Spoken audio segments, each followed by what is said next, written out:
Allez, on plonge directement dans le vif du sujet. On entend parler de relations toxiques à tort et à travers, pas vrai? Mais on s'arrête très rarement sur ce qui, à l'intérieur même d'une personne, agit comme un aimant géant pour ces dynamiques. L'idée de cette analyse, ce n'est absolument pas de jeter la pierre ou de blâmer qui que ce soit, pas du tout. C'est vraiment de fournir un outil de compréhension profonde. Parce qu'identifier ces traits internes, eh bien c'est la toute première étape indispensable pour déconstruire des schémas qui sont, le plus souvent, invisibles à l'œil nu. Bref, pour décortiquer tout ça, voici notre carte, notre plan de vol en quelque sorte. On commence par les vulnérabilités visibles à la surface, ensuite on plonge dans le monde interne tumultueux, on analyse la composition de la personnalité névrotique, on regarde comment notre boussole interne finit par être réduite au silence, et enfin, la lumière au bout du tunnel, la construction de frontières saines. Alors c'est parti avec la section 1, les vulnérabilités visibles à la surface. Et l'observation de cette couche comportementale commence presque toujours par ce fameux schéma du people pleaser, ou le besoin maladif de plaire à tout le monde. Pourquoi commencer par là? Tout simplement parce que capter ces failles en surface, c'est le fondement même si on veut espérer un vrai changement psychologique. C'est le profil typique de quelqu'un qui donne sans compter, qui va par exemple sacrifier ses propres heures de sommeil pour rendre service à quelqu'un qui n'en a absolument rien à faire. Le mot non semble littéralement rayé de son vocabulaire. Et le plus fou là-dedans, c'est que cet engagement total est très souvent offert aux personnes les plus ingrates.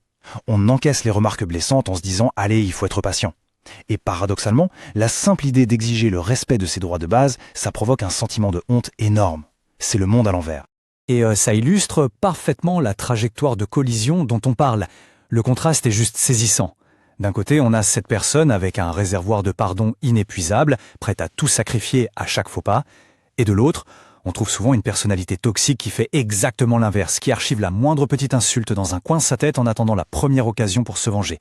C'est un vrai choc frontal, parce qu'un don de soi illimité qui efface sa propre existence, ce n'est pas sain.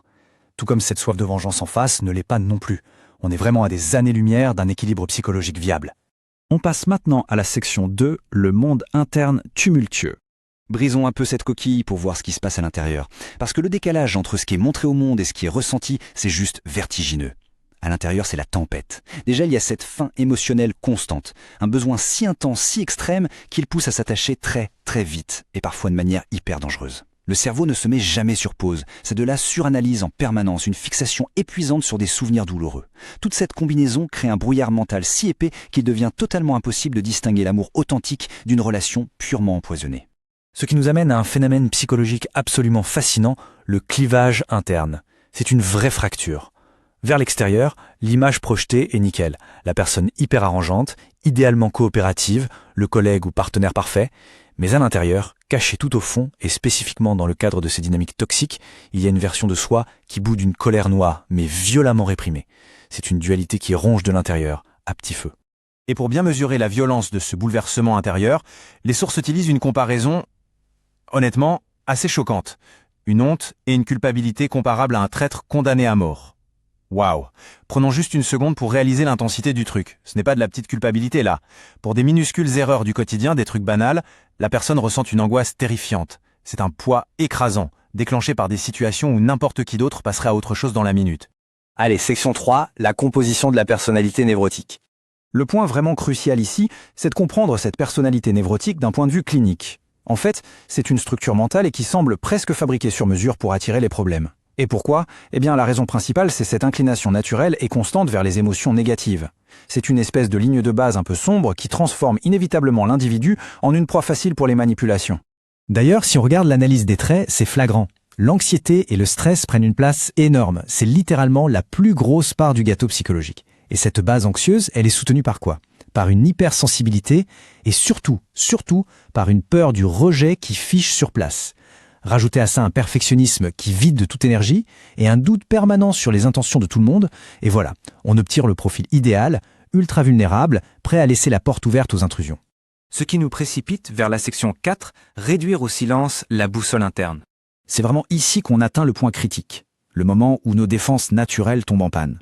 Cette fameuse boussole interne, au fond c'est quoi? C'est notre intuition, notre système d'alarme intégré. C'est ce petit signal au fond du ventre qui clignote en rouge pour dire « attention, cette relation est nocive ». Et le drame, eh bien, c'est que ce système d'alarme naturel finit par être court-circuité, totalement supprimé. Pourquoi? Juste pour pouvoir préserver ce lien toxique. Et comment on fait taire cette voix? Les mécanismes sont redoutables. En fait, on se met des œillères. L'attention va se focaliser à 100% sur les quelques qualités de la personne abusive, en ignorant activement des comportements destructeurs qui crèvent les yeux.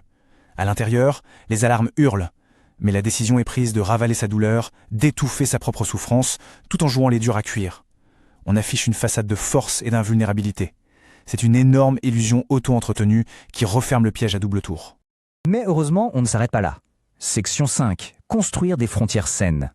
Il faut marquer une rupture nette. D'un côté, on a l'état initial, un effondrement total, l'acceptation passive de tout et n'importe quoi, avec des limites inexistantes. De l'autre, notre objectif final, remonter à la surface. On veut instaurer une dynamique psychologiquement sûre, et ça ne marche qu'avec des limites ultra claires et respectées. Fini la soumission, on installe un respect fondamental et absolu, c'est un vrai changement de paradigme. Concrètement, voici la stratégie étape par étape pour sortir de ce labyrinthe. L'étape numéro 1, c'est l'éveil. Capter instantanément le moindre mot ou comportement dégradant. Dès que ça arrive, bam, on passe à l'étape 2, la réaction symbolique. Et attention, point hyper important, pas besoin de faire un scandale ou d'exploser de colère. La réaction doit juste être immédiate, avec une conséquence mineure. Par exemple, refuser de rendre un service habituel. C'est tout. Enfin, l'étape 3, la constance. On maintient cette limite, sans aucune exception. Parce que la répétition, c'est littéralement la seule clé pour qu'une nouvelle règle soit comprise et respectée. Pour terminer, on peut se poser cette question un peu provocatrice.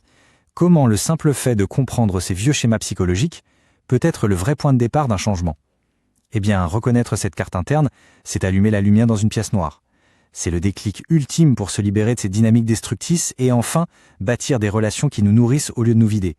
C'est une vraie perspective d'espoir qui donne envie de creuser encore plus loin dans notre propre psychologie.